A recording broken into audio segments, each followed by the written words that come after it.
ರಾಜ್ಯಾದ್ಯಂತ ನೇಕಾರರ ಹೋರಾಟಗಳ ಮೂಲಕ ಗಣ ಸರ್ಕಾರಕ್ಕೆ ಸಾಕಷ್ಟು ಮನವರಿಕೆಯನ್ನು ಮಾಡಿದರೂ ಕೂಡ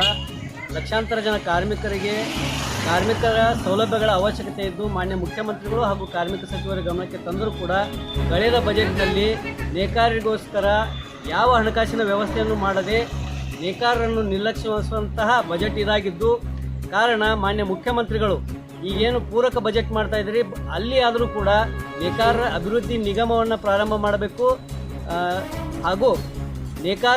ರಾಜ್ಯದ ನೇಕಾರರಿಗೆ ಕಾರ್ಮಿಕ ಸೌಲಭ್ಯಗಳಿರ್ಬೋದು ಬೇರೆ ಬೇರೆ ಸೌಲಭ್ಯಗಳಿಗಾಗಿ ಕನಿಷ್ಠ 1500 ಕೋಟಿ ರೂಪಾಯಿಗಳ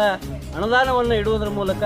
ಈಗಾಗಲೇ 8 ತಿಂಗಳಿಂದ ನಾವೇನು ಬಾಕಿ ಬಿಲ್ಲನ್ನು ಹೆಚ್ಚುವರಿ ವಿದ್ಯುತ್ ಬಾಕಿ ಬಿಲ್ಲನ್ನು ತುಂಬಕ್ಕಾಗಿಲ್ಲ